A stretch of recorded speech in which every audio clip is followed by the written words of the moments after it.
Hi, I'm Dennis Weiss. Welcome to Why Like Ike. We're here in celebration of the 29th of January, Kansas Day, 34th state, 34th President, Dwight David Eisenhower, and we have a couple local celebrities to help us appreciate Eisenhower today.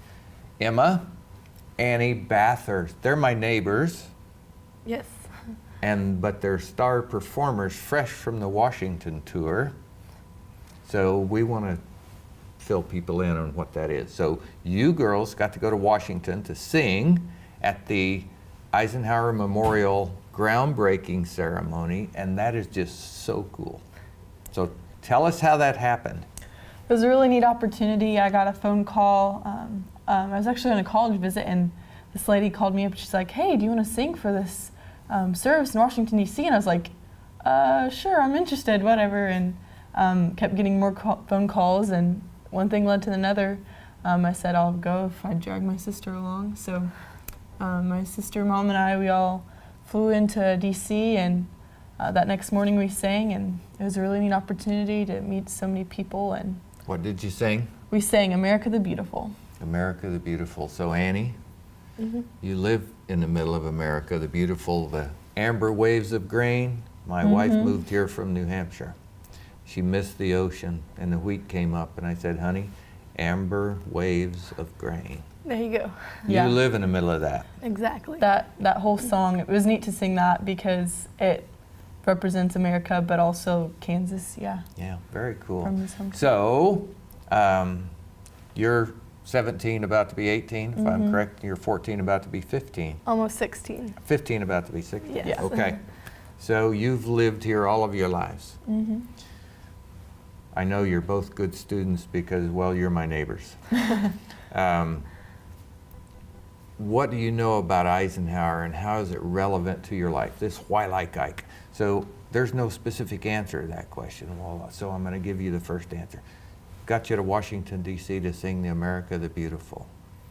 That's pretty relevant to two Bathurst girls. Yeah. So. Throughout our whole lives, we have seen how much his legacy has impacted like us and America and Abilene, but also just our nation as a whole.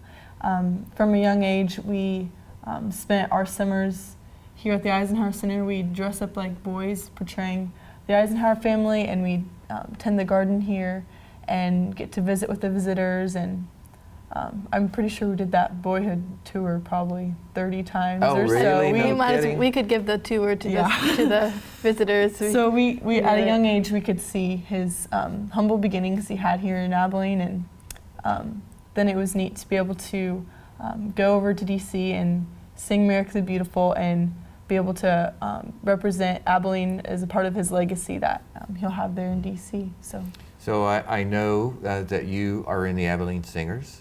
Are you as well, Annie? No. Okay, so, but I Not know yet. last year the Abilene Singers went to New York City about this time of year and performed at Carnegie Hall. Yep. So do you use that as a line to your resume? You know, where'd you last Yeah. perform? You just throw Carnegie that up. Hall, D.C. Pretty neat experience. Okay, so here's my story about you and Eisenhower. Dwight David Eisenhower worked in the garden for real. He grew up here, much in an agricultural community, same as it is today, right? Yes. So, and he went off to be the man who gave the world a second chance at freedom, 5-star general, twice elected president. So what are your hopes and dreams from Abilene in an Eisenhower way? Well, if things align to take us to DC, then I think, I don't know, just kind of opens up your perspective a little bit to dream. I don't know exactly where the future is, but That's the nice thing about It's- dreams. You yeah. don't have to Exactly. know exactly where the future is, right? Yeah. But even just this opportunity has both boosted our intentions about singing together, and it's opened up other opportunities, and we're both confident because if we can sing in front of 300 or 400 people, then we can kind of do whatever. 300 or so. 400. Last I knew it was on Well, YouTube and Facebook Yeah. and all over You the have to world. maybe, but yeah. Okay, so Annie, yeah. you're the young one. Yes. As you traveled with your older sister and walked up there, she said you're confident. How much confidence did you have without your older sister? to walk Emma up is there? like a part of me now. Everything, all my firsts have happened with Emma. Yeah. First time on an airplane with Emma. First time out of the country with Emma. First time to, I don't know. It seems like Yeah. everything. So I don't know if I'd been able to do without her, because And I wasn't gonna do without her, so that's what we dragged That's her great. on. That's So, great. yeah. So there's a reason I asked that question other than just human interest. You know, the Eisenhower family, 6 boys, they were a very close family as well. You know they depended on each other. I've heard some stories about that. You know, they were very defensive of one another, and as they worked their way through life's problems and served with each other. Well, this is another Abilene story. How many children in your family? Well, there's 6 of us total. There you go. So, Yep. very cool story, I think, anyway. All right. So, I also know that you started your schooling life at home Yep, with your we mother and did. father. And I think that's a great story to tell about it with Ike behind us. Yep, we, first 8 years of our schooling career, our mom taught us. So we had the same teacher for 8 years, is what I always tell my friends. You must have because- liked her okay. Yeah. didn't have much of a choice. Our dad Yeah. was our principal. and Yeah, our it mom was kind our of rough teacher. life. Yeah. Well, I've been a principal too. I know how that works. Yeah. Yeah. So through that, we could actually kind of be a part of our dad's farming lifestyle. We'd go get our school done and head over to him. And I think that's part of our relationship, how it's been so tight with our siblings, is because we spent so much of the day with them when we were young. And so, So I don't know where you were, but I do recall your grandpa calling my house and asking if my son could go over and drive the tractor trailer while they picked up hay, and the reason he wanted him to do that is because you were gone somewhere. yeah. That happens a lot more now. He's got to find Yeah. the younger cousins or brothers to fill in. Yeah. Yep. Well, that's a great story with Eisenhower behind us. So, you know, people say, think about Dwight David Eisenhower. Many people, their knowledge is of president, general. Well, there's a whole life story Yeah. before that. Yeah. And you girls are sitting here and I'm saying to the camera, we're still raising people who can go out and be great and do great things, and we're pretty much raising them the same way. And that's just what makes it so so much to like look up to him as a president and a 5-star general, but also as a person who grew up in Abilene, small town. He didn't have anything South of the tracks. south of the tracks. He didn't have anything. Well, you are super a pro. great. You even knew south of the tracks. That's good. We knew all of it. You were on. You we were knew the all the tour. information. Yeah. That's Yeah. terrific. Yep. It is. I find it inspirational. Great leaders for me are a thing. I just. They're so needed in the world, and no matter how good a leader you have today, you have to replace them sooner or later. So we always need new great leaders. Is there any reason it can't be one of the Bathurst girls? No is the answer to that Yeah. question. No. It just depends what your dream leads you to.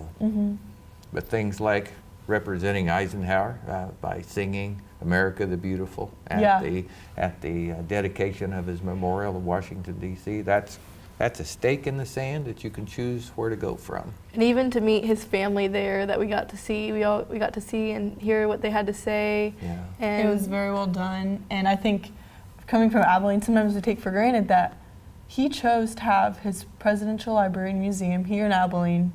And because that was his beginning, that was his humble beginning. And talking with a few of the people there, they're like, well, we want Abilene to be represented in this. And so just that we could represent was such a neat honor that they would ask us to go over there. And I will never forget that experience there. And just Well, I seeing think I can Yeah.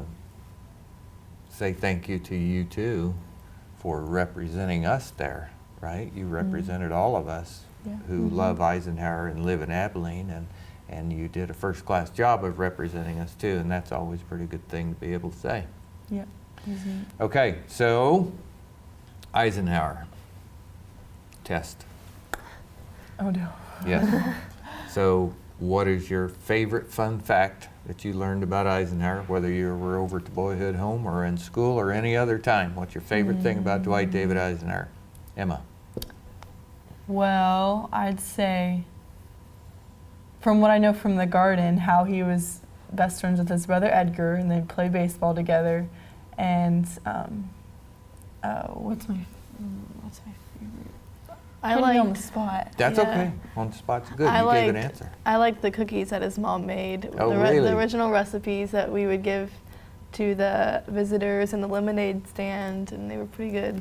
I'd say for me, like just the fact that he was such a hard worker, because reading just different things to be familiar with him and how he'd have his portion of the garden, and he'd sell that around the neighborhood, and that was just kind of his first beginning.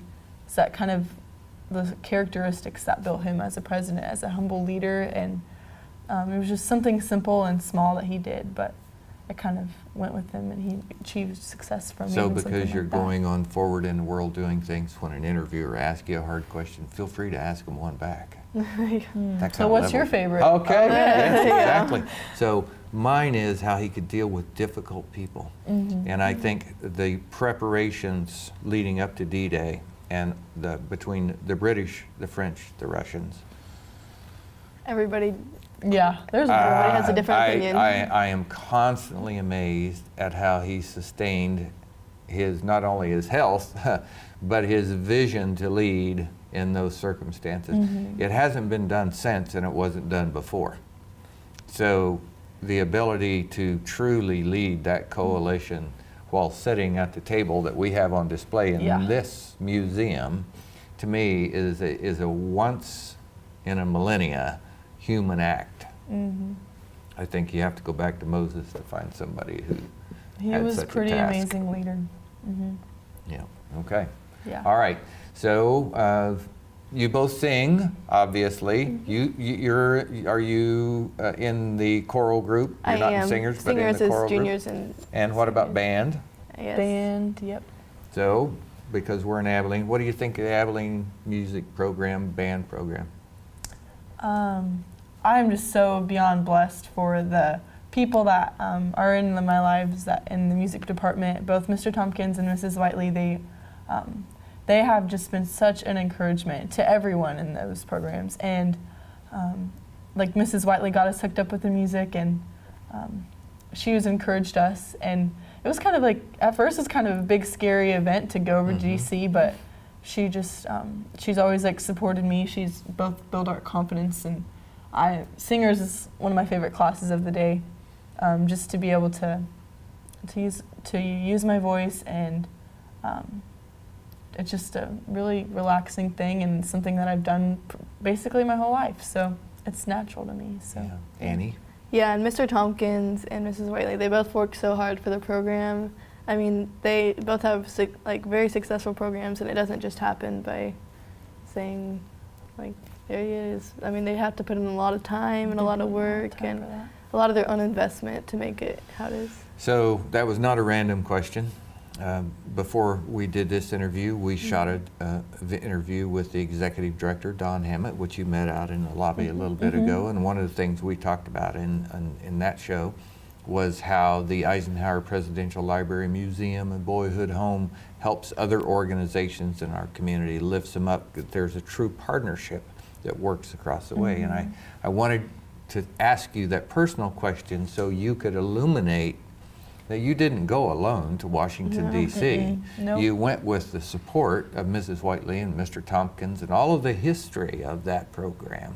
So that's important to this facility, that they continue to have the opportunity to work together with other organizations. Yeah. It'd be pretty easy just to say the Bathurst girls went and sang America the Beautiful, but Well, it was Really? it's so much more than that. Well, because even our investment that we spent here when we were younger, and being around with the people of the museum and spending summers in the gardens, that was one thing, but also just our friends and family that were encouraging us to go over there. And yes, Mrs. Whiteley and Mr. Tompkins, there were so many people that were there supporting us the whole way. So rarely is is there a singularity nature of success like that? Rarely.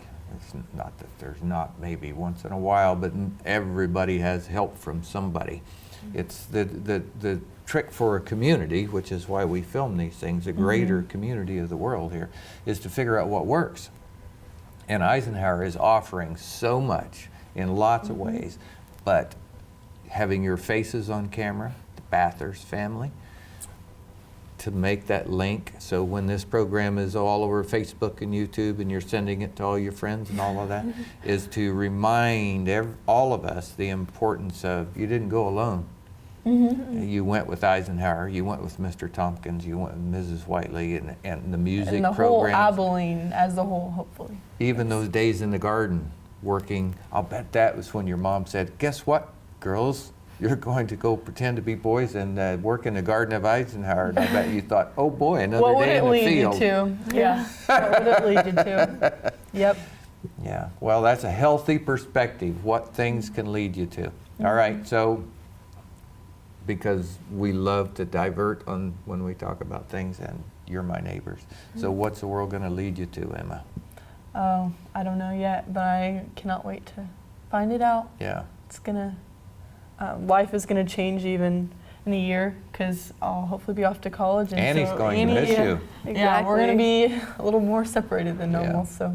What about you, Annie? What's your heart have in it today?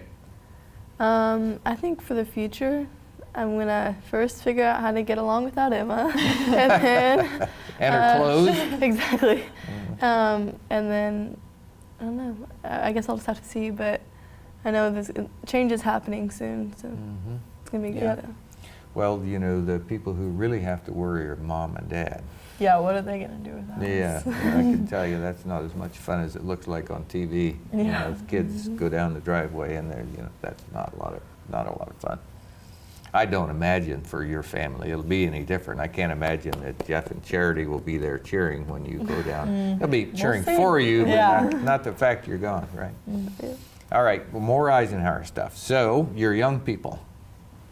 At the age you are, Dwight David Eisenhower was asking himself that very question, and probably his mom or dad, he probably wasn't on TV being asked the question, but somebody was asking them, what are you going to do with your life?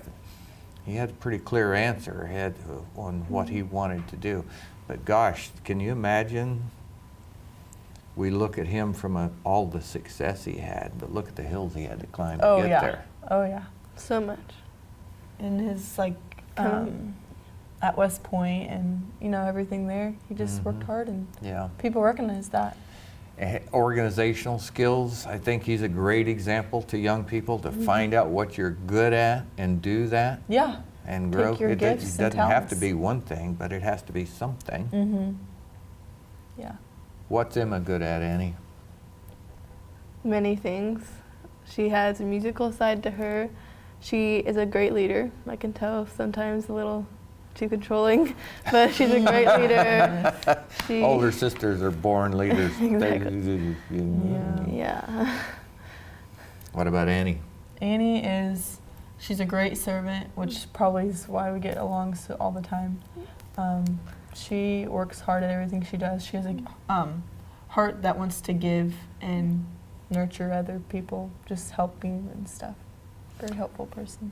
Well, I am confident that the man on the picture behind us would be proud to know that you too, with those qualities, were sent to represent him and sing America the Beautiful.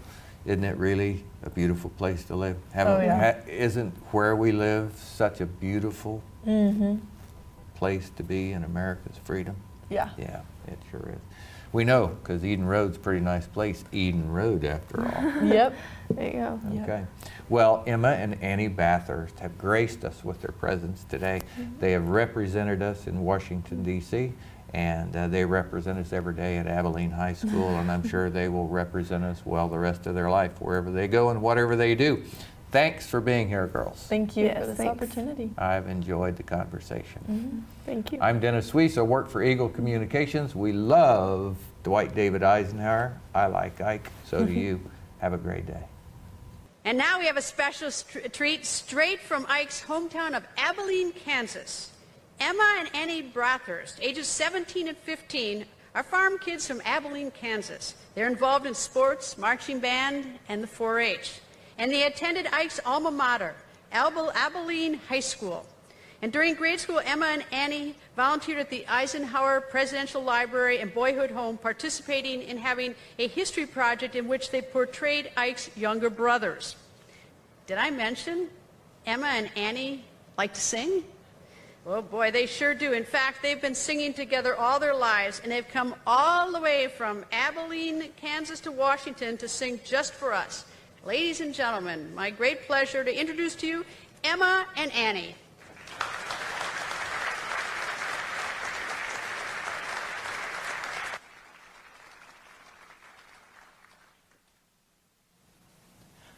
Oh, beautiful for spacious skies, for amber waves of grain, for purple mountain majesties,